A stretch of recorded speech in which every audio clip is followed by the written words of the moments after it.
Ni nini lakini? Au umenichoka? Umesahau kama mkeo nyumbani akikuvuruga mimi ndo nakuaga faraja yako, si ndio? Au umepata mwanamke mwingine hapa ofisini? Lolita, kwa mara ya kwanza nakutongoza. Nilikutongozea ndani ya ofisi au nje ya ofisi?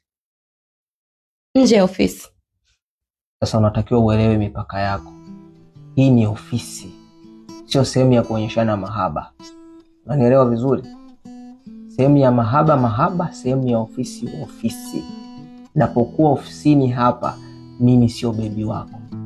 Mimi ni bosi wako.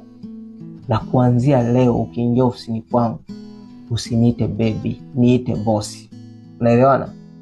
Lakini baby, wewe na kuelekeza bado unarudia yale. Hapa ni ofisini, sio uwanja wa mapenzi huu. Hii ni ofisi yangu, inatakiwa iheshimiwe. Wewe ni mpenzi wangu ukiwa nje ya ofisi, sio ndani ya ofisi.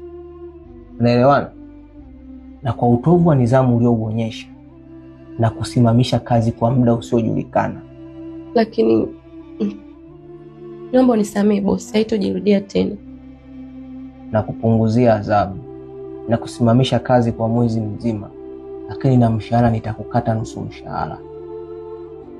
Toka. Babe, sorry boss. Sawa. Lolita,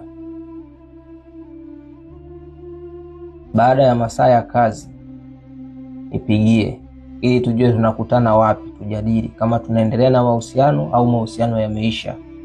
Ila ukiwa ndani ya ofisi yangu na kukumbusha, mimi sio mpenzi wako. Na hata tukikutana kwa wakati ya kujadili, usiongelee masuala ya kazini. Sawa? Sawa boss. Haya, toka.